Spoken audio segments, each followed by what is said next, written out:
बिस्मिल्लाहिर्रहमानिर्रहीम। अस्सलाम वालेकुम दोस्तों, जब एक औरत अपने बच्चे को जन्म देती है तो वो लम्हा उस पर हद से ज़्यादा तकलीफ़ वाला होता है, क्योंकि ये तकलीफ़ उस पर ऐसे गुज़रती है कि जैसे एक ही वक्त में इंसान की 20 हड्डियाँ एक साथ टूट गई हों।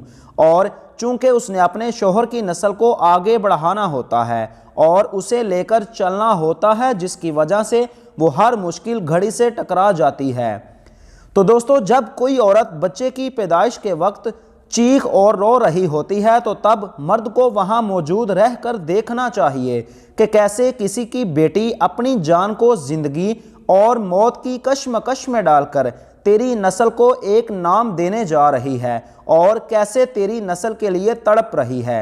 लेकिन मर्द फिर किस मुंह से कह देता है कि तुमने मेरे लिए किया ही क्या है, औलाद पैदा करके कौन सा दुनिया का अनोखा काम किया है। बीवी पर तशद्दुद, उसे ज़हनी मरीज़ बना देना, एक पल में वालिदैन से कह देना कि ले जाओ अपनी बेटी को, निकाह हो जाने से बिस्तर पर एक साथ सो जाने से कोई मर्दानगी नहीं कहलाती। अपनी बीवी के साथ ऐसा सलूक रखो और एक ऐसे खावंद बनो कि सच में ये साबित हो जाए कि तुम्हारी तरबियत एक बाइखलाक औरत ने की है।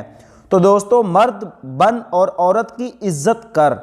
मैं उम्मीद करता हूं आप लोगों को मेरी ये वीडियो बहुत पसंद आएगी। अगर आपको इस वीडियो का टॉपिक पसंद आए तो अपने दीगर दोस्तों के साथ ज़रूर शेयर करें और हमारे चैनल को सब्सक्राइब करें और साथ बेल आइकन को दबा लें ताकि हमारी हर आने वाली वीडियो आप तक बआसानी पहुंच सके।